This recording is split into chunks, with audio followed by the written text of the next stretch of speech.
오늘 우리가 만날 한 여인은 바로 룻인데요. 룻이 양식을 구하기 위하여 아무 밭으로 들어가서 거기서 이삭을 줍고 있을 그때 밭주인 보아스가 찾아옵니다. 본문에서 천사가 났다는 기록도 눈에 띄는 기적도 나타나지 않습니다. 하지만 그냥 평범하고 소박한 하루로 본문이 시작되고 있는데 이날 벌어진 일에 대해 두 단어를 통하여 성도님들에게 너무나도 깊은 메시지를 오늘 한번 전해보고자 합니다. 바로 두 단어는 3절에서 우연히와 룻이 가서 베는 자를 따라 밭에서 이삭을 줍는데 우연히 엘리멜렉의 친족 보아스에게 속한 밭에 이르렀더라. 그리고 4절 마침이라는 단어를 보고자 합니다. 마침 보아스가 베들레헴에서부터 와서 베는 자들에게 이르되, 오늘 저는 우리 성도님들과 함께 두 단어 우연히 그리고 마침 앞에 멈춰 서려고 합니다. 이 두 단어를 통하여 본문은 우리에게 어떤 메시지를 전하려 하는지 알아보도록 하겠습니다. 우연히와 마침이라는 단어에는 첫째, 우연히는 인간의 시각이라는 것입니다. 룻이 이삭을 줍기 위하여 우연히 보아스가 소유한 밭에 들어가게 됩니다. 3절 말씀입니다. 룻이 가서 베는 자를 따라 밭에서 이삭을 줍는데 우연히 엘리멜렉의 친족 보아스에게 속한 밭에 이르렀더라. 여기에서 우연히에 해당하는 히브리어는 바이케르 미크레라인데 직역하여 보면 그녀는 우연히 마주쳤다입니다. 우리는 이 표현을 속하여 이 순간 전적으로 우연처럼 보였다는 것을 강조한 것으로 인간의 시각으로는 룻이 들어간 밭은 그 어떤 계획이나 의도도 없이 그저 우연히 발길이 닿는 곳이었습니다. 어쩌면 룻의 이 모습이 우리 인생의 모습일지도 모르겠습니다. 우리도 종종 한치 앞을 알지 못하며 때론 자포자기 상태에서 그저 우연히 맡기며 살아갈 때가 있지만 잠시 여기서 주목할 것이 있습니다. 오늘 본문에서 성도에게 전하는 중요한 정보가 있는데 그것은 1절 말씀입니다. 우리 1절 말씀을 다 같이 한번 합독해 볼까요? 시작. 나오미의 남편 엘리멜렉의 친족으로 유력한 자가 있으니 그의 이름은 보아스더라. 우리는 이제 보아스가 누군지 압니다. 그는 단순한 밭주인이 아니라 룻과 나오미를 구원할 수 있는 고엘, 즉 기업 물을 자의 위치에 있는 사람이지만 룻은 아직 그를 모릅니다.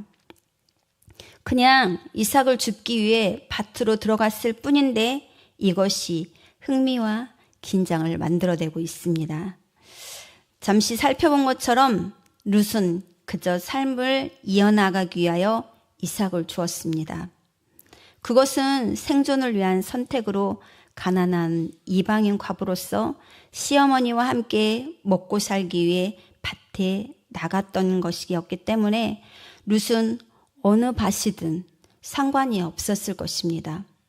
룻은 그냥 발걸음이 닿는 밭에 들어갔고 그렇게 우연히 눈에 띄는 밭으로 들어갔는데 그 발걸음이 향한 곳이 다름 아닌 보아스의 밭이었다는 것입니다.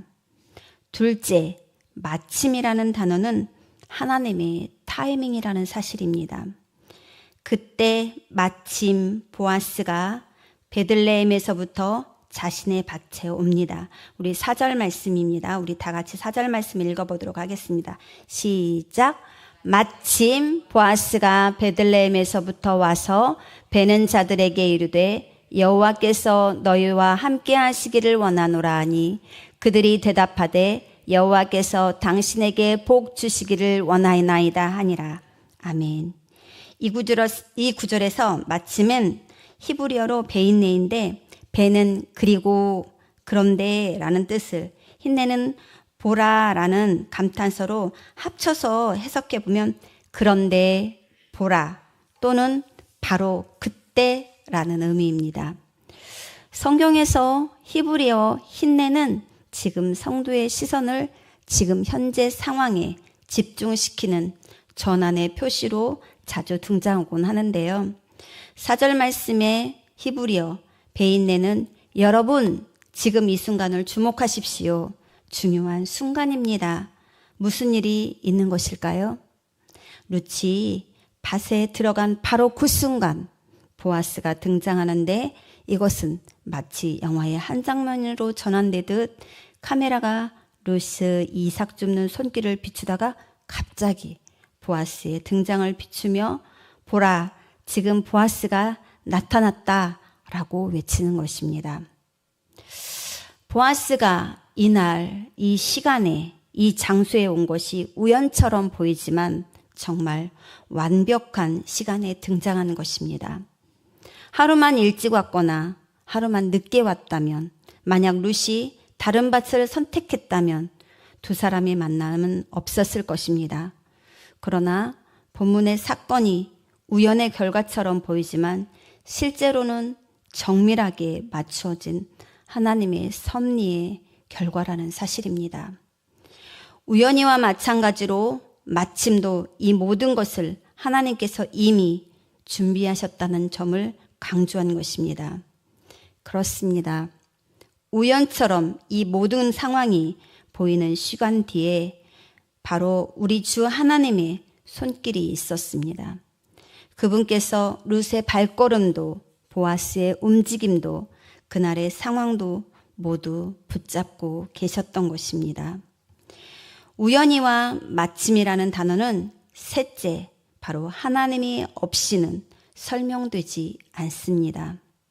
오늘 본문을 보셨던 것처럼 특별한 기적도 없습니다. 불기둥도 그리고 천사도 특별한 계시도 없었습니다. 그냥 한 여인이 밭에 가고 주인이 오고 인사를 나누는 평범한 장면입니다. 그러나 하나님께서는 바로 이 일상 안에 개입하시며 보이지 않지만 조용히 모든 것을 움직이고 계셨다는 사실입니다. 이 움직임은 본문에서 우연히와 마침으로 흘러가듯 나타내면서 우리 하나님의 섭리를 선명하게 드러내고 있습니다. 우리는 종종 하나님의 역사를 특별하고 극적인 사건에서만 찾으려고 하지만 오늘 본문은 다르게 말하고 있습니다. 바로 하나님께서는 먹을 것을 찾기 위해 밭에 나간 한 여인의 일상적인 발걸음을 통해서도 하나님 당신의 역사를 이루신다는 것입니다. 오늘 우리가 우연히 간 장소, 뜻하지 않게 마주친 사람, 의외의 전화 한 통, 그 안에서도 하나님의 손길이 일하고 있을 수 있습니다. 우리는 그것을 인정하고 우리의 일상 속에서 찾아오시고 역사하시는 우리 하나님을 오늘도 신뢰하셔야 할 것입니다. 저는 여기 모인 우리 모든 선도님들의 인생에도 우연히와 마침의 순간들이 있었을 것입니다. 저 역시도 늦게 신학을 시작하면서 그 과정에 공부할 때쯤 우연히 정말 컬컬하신 독특한 미소를 가지신 교수님을 만났고 또한 많은 친구들을 만나며 도움을 받기도 하고 그렇게 마침 그렇게 공부를 마치고 사역의 자리에 섰을 때 또 마치 우연히 또 하나님께서 많은 섭리 가운데 훈련을 시키시고 또 마침 그것들을 사용하게 하시고 이런 일들이 있었습니다. 우연한 사람과의 만남, 예상치 못한 장소로의 발걸음, 마침 벌어진 상황 속에서 내린 결정. 처음엔 우연처럼 보였을 것입니다. 그러나 뒤돌아보면 그것은 하나님께서 이미 준비해 두셨던 섭리였음을 깨닫지 않으십니까?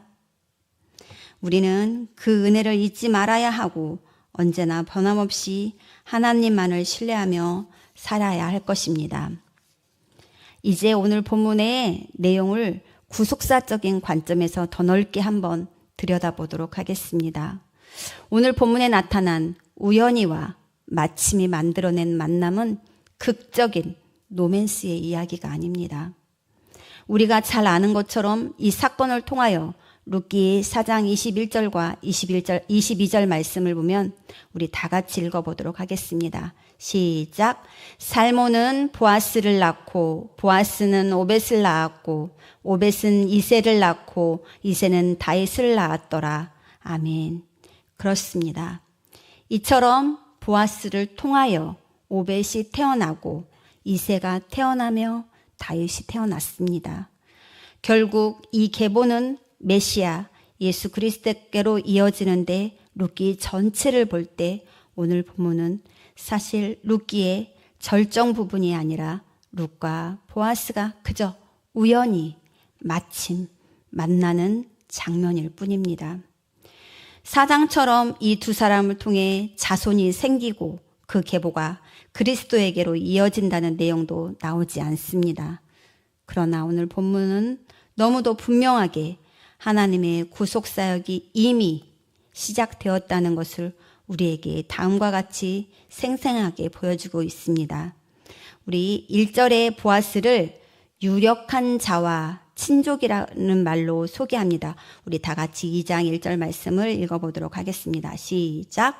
나오미의 남편 엘리멜렉의 친족으로 유력한 자가 있으니 그의 이름은 보아스더라. 이 표현은 단순히 그의 사회적 배경을 설명하는 것이 아니라 룻기 전체를 관통하는 구속사의 핵심 개념인 고엘제도, 기업물을 자에 대해 말해줍니다. 구약의 율법에 따르면 고엘이 되기 위해서는 3가지 필수 자격이 갖추어져야 합니다.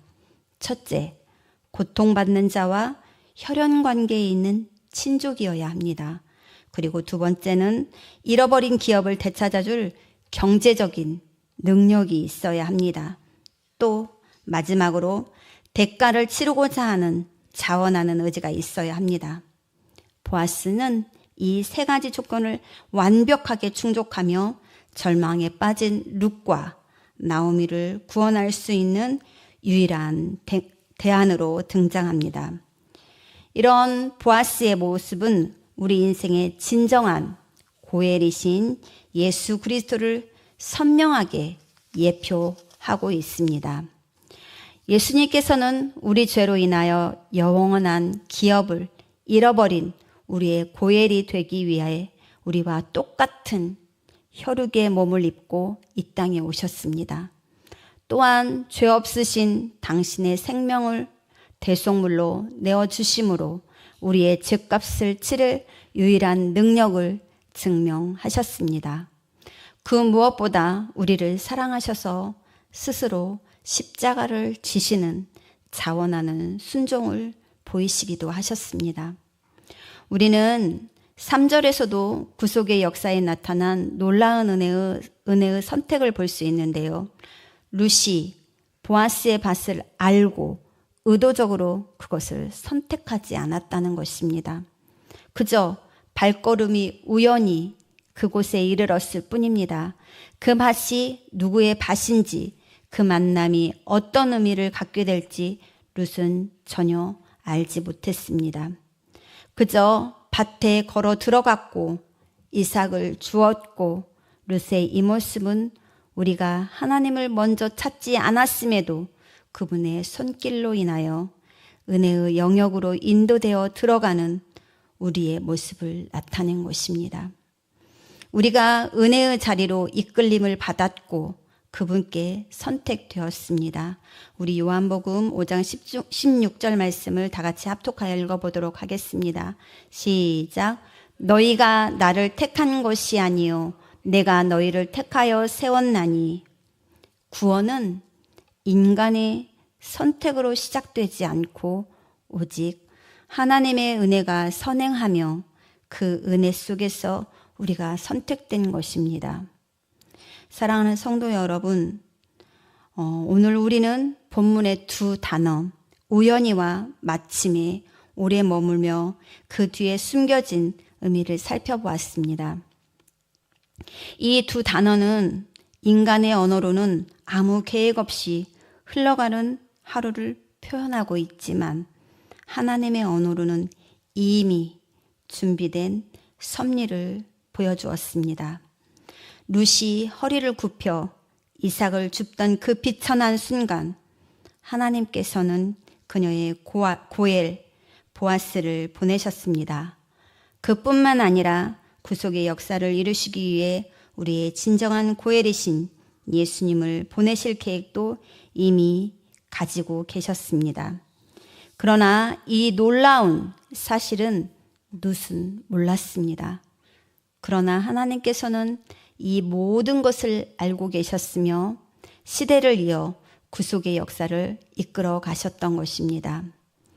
지금 이 시간 우리 사랑하는 성도님들의 삶 또한 한번 되돌아보시길 원합니다. 신기한 만남들, 예상치 못했던 상황, 그런 상황 속에서 내렸던 결정들, 마침 길이 열려 걸어갔던 인생의 행보들이 처음에는 우연처럼 느껴졌을 것입니다.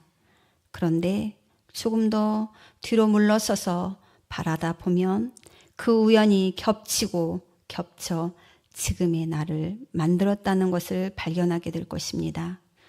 그것은 이미 하나님께서 우리를 은혜의 밭으로 이끄셨기 때문입니다. 우리가 이 놀라운 은혜를 경험하셨다면 현실이 아무리 어려워도 룻처럼 일어나는 우리는 사람의 밭으로 나아가야 합니다. 두려움과 자기 연민과 패배감을 털어버리시고 여러분 앞에 주어진 밭으로 나아가시기를 소망합니다.